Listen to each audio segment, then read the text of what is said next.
oidho wach ma fata nini donations ma World Food Program dhi mi jo Kenya na ma bende en wach ma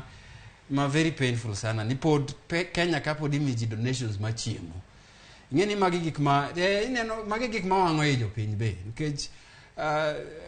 piny ni Kenya ka ntie jomori be wakulima mori be ntiyo to subsidies mabe imigi kata subsidy mimigi sani en jatend piny be no kwer wach ma subsidies ma fertilizer akia gimomo kende mi jopiny subsidies and kana gi wacho ni sirikal mar Uhuru Kenyatta ne o subsidize fertilizer, o subsidize fuel waneno na subsidies kendo gi magi duoko koro ka wadhi mbele wach ni aneno ka okay jopiny wanasema jopiny si wajinga wanaona giseneno ni promises manobedo piny manoket piny gi government obedo failed ka government wacho ni sirikal wacho ni okwanyal boro to gidhi to giboro injo okwanyal miji subsidies gidhi miji subsidies hustler fund wamiu grant kendo ka gilure bangi miji loan ineno gigni azimiyo to koro wuok kanye wachni e failure ma government koro azimiyo ni wuok kune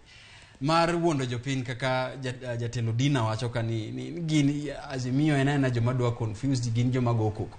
failure mar government to ken failure mar azimiyo en failure mar azimiyo to be wach ka nitie paro mo ma bende wuok ka jadendi Joyce ni ogae Raila Amolo Odinga nene sirikal mar Uhuru Kenyatta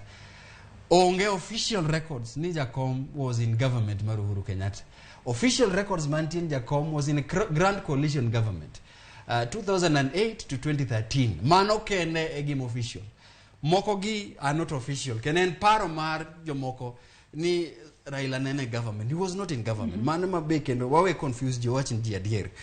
to kalure gi wach ni ipenjo ni gini dhi kune aneno ka nyoro ineno ka jalup jatend piny wacho ni kama koro ineno body language nyoro en ni buoko sewuok ni gini en ng'anyo kaka wacho ni gineno ka ng'anyo ni ne giparo ne ng'anyo mar kweth mar azimiyo lakini gineno ka en ng'anyo ma jopiny koro en buok mar nyaka gi dog piny